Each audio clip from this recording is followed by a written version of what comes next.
Hey, everybody. Welcome back to Cariboo Weather Dude YouTube channel up here in Wells, British Columbia, 3,953 feet above sea level. And today we're going to look at something that happened 1,000 feet below us here over at the Bowron Lake.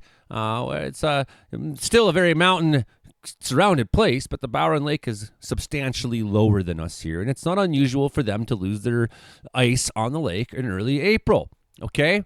But what happened this year was pretty remarkable, according to Dick and Sandy Phillips out at the Bear River Mercantile at Bowron there.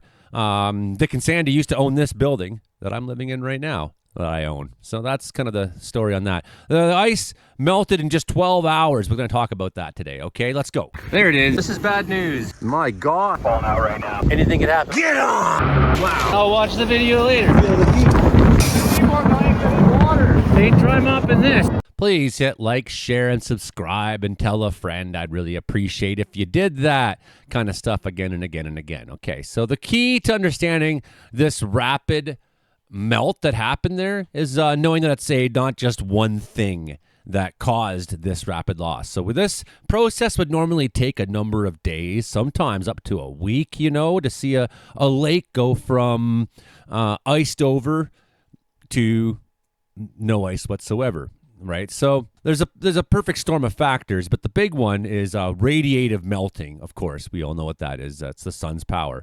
So Dick and Sandy Phillips were looking at the Bowron Lake there on the 10th, and it just started to develop a little bit of crack, like a bit of open water there near the shore. And then the morning of the 11th, they said, we watched as the ice candle breaking off the sheet and tinkling down the river. Let's bring the tablet down tomorrow morning and get some sound video. But at supper time, Dick said, look out the window. Not a stitch of ice left. That is crazy, okay? So what happened here? Of course, the sun's intensity is increasing in the spring. As we head into later spring, it pumps out a lot of energy. And the energy hits the ice, and the sky is clear. Bam! It's absorbed. So that's obviously one thing that's going to happen. Darker patches of ice and debris and shit on the lake there, they're going to absorb even more heat. So they'll create some melt pools that accelerates the process. So the sun is higher now. The days are getting longer, and that's a recipe for rapid melt alone. Of course, we know that. That's the basics. Now we're going to add a couple more factors into this here, and we're going to talk about air temperature. We're going to add that to the mix now. So it wasn't just sunny. It's been warm at times. Think about it. Warm air is like a giant hair dryer blowing on the ice, okay? It transfers heat through direct contact and also by radiating the heat itself. So you can see how this would speed up melting. Like I mentioned, we had a warmer than average winter, I think on the whole. This means the ice was likely thinner than normal to begin with, right? It's more susceptible because to the warm assault. We had a fairly normal length of winter, but it didn't start off particularly cold for a long time. We didn't get into really extended periods of deep cold. We did get to 25s and maybe even a 30 or something like that at one point. But we've had a lot of winters here where we hit 35 for a week, 2 weeks, 3 weeks even, or several periods, several different weeks where it gets to that temperature, even down to 43, 44 here in Wells at time for extended periods where I'm really hunkered down in this old building, trying my best to survive it, right?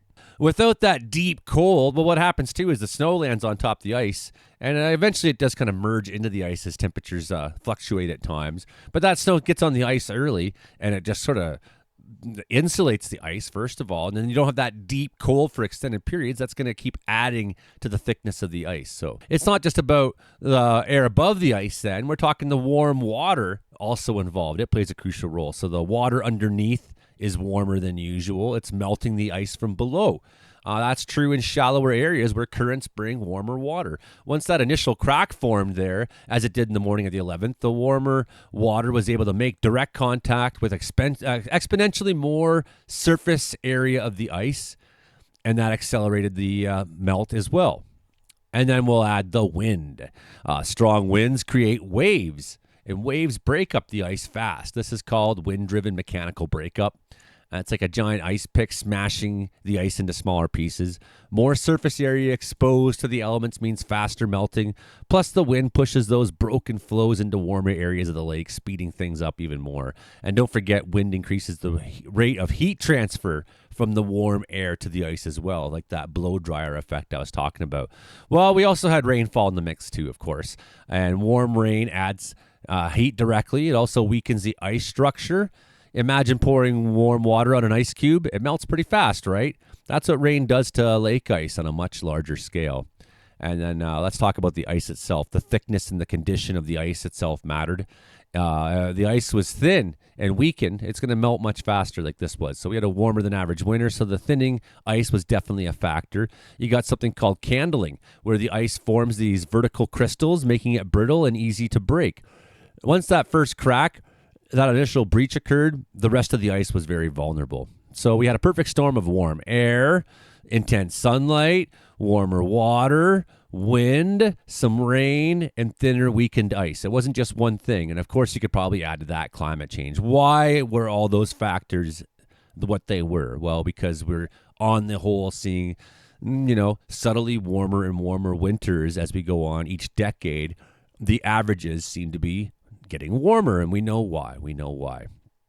So, okay, that's why the lake went from solid ice to open water in just 12 hours. It's how powerful and dynamic weather and climate can be. That's a good example. So thanks for joining me on the Icy Adventure here. If you want to see more weather breakdowns, storm chasing action, don't forget to subscribe, hit that notification bell. If you've seen any crazy weather events in your area, let us know in the comments below, of course, and also join Interior Weather and Wilderness Watchers if you're on Facebook and you're in British Columbia. Also find me on the Blue Sky, Joey Only, Cariboo Weather Dude on there. Okay, and on the 17th as a birthday present to everybody, we're going to give the full version of my Cutoff Creek movie. It's going to find the air, so join me at noon here in the channel, and later that night we'll be on with the meteorological report as well. So busy week here on the channel, everybody, and we'll talk to you next time. Bye now.